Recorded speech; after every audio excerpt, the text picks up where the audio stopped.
Okay, so my parents are extremely strong and hardworking people. Both of them grew up in rural China during the Cultural Revolution. My father, at the age of 6, will wake up every morning at 5 a.m. to cut and sell grass with his grandpa at a nearby market. And when he turned 11, he and his family endured a time of eating tree barks for dinner, as that was the only food supply they could find. And when he turned 15, he became a coal miner, earning 30 kwai, or $5 a month, which was already the highest earning wage in the family. In this photo, my father is the guy in the white t-shirt with the glasses.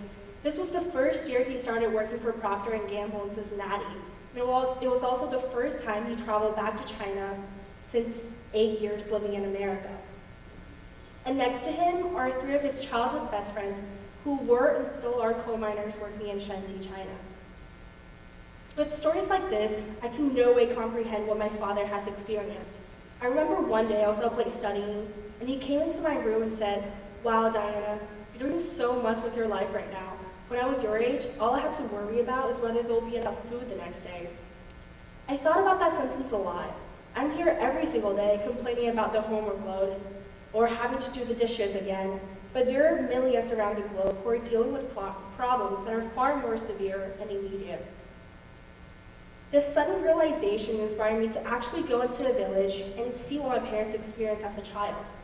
So in November 2017, I decided to visit rural Guizhou, China.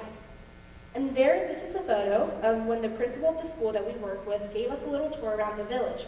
And I saw these 8 or 9-year-old boys, maybe a little older, just wandering around in the mountains. It was in the middle of the day, so I thought they should be at school.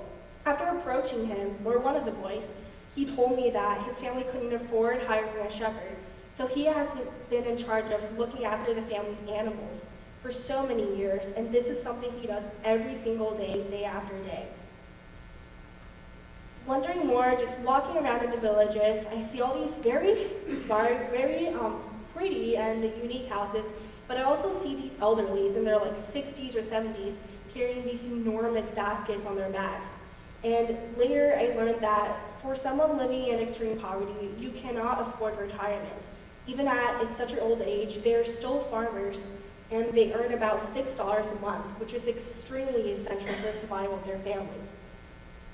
I was fascinated by what I saw in Guizhou, and I was inspired to go somewhere else. So 2 months later, I decided to visit Cambodia, and there stayed at a century-old wooden house inhabited by a very nice Cambodian family. And this is the house that I lived in, and these were similar houses.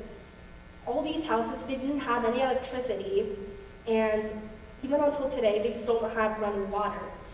I remember my time in Cambodia was extremely fun. I had so much fun.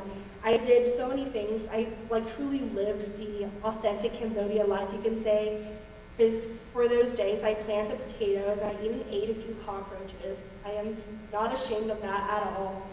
And later, but most importantly, I learned so many fascinating stories from my host family. I learned that the mother, a survivor of the civil war in Cambodia, which is Lady, she faced execution as a young child when she secretly scrambled for rice while being forced to work in the field by the government. And the guy next to him, her husband, he was the group leader of a government project for an artificial lake in the village. And he had to see so many of his workers and even some of his childhood best friends die because of exhaustion and being overworked. And Tom, who is their son, when he turned 18, he had to wait 3 days and 3 nights in a nearby forest without food and water to legally cross the border of Thailand so he could become a fisherman and support his family. While families in China and Cambodia are extremely different, obviously, but people living in extreme poverty have so much commonalities despite where they live.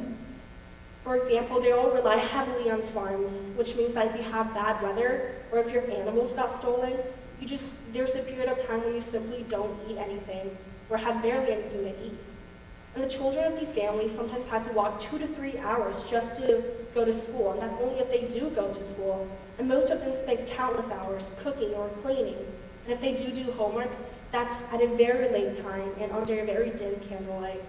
This means that if you are in extreme poverty, you spend all of your energy and time on surviving, which disables you to ever escape the poverty cycle. Before my travels, I didn't really have a grasp of what this world was experiencing. Although my father told me his stories over and over again, and I hear on the news every day of war occurring all over the globe, but those experiences are something so distant from mine that I could never truly feel in any meaningful way of what they went through. Traveling to these places finally spoke to me, and being actually trekking miles with the children in China and truly seeing malnourished families in Cambodia, that really spoke to me, and it reminds me every day that there are millions of children around the globe who are suffering from inadequate healthcare, poor education, and war. They taught me that it's not enough to simply be grateful, but you have to use that appreciation and turn it into action. So I hope the next time you travel, don't just visit monuments or beaches, or when you see a sentimental war photo of a child, don't just express sympathy and move on, but actually turn those sentiments into action. Even as a lowly high school student, you have the potential to change the world and improve lives. Maybe you can do a study abroad program, or visit a village in need, or maybe you just need to get that checkbook out and donate. But whatever it is, even the smallest amount can mean all the difference to one child. Thank you so much.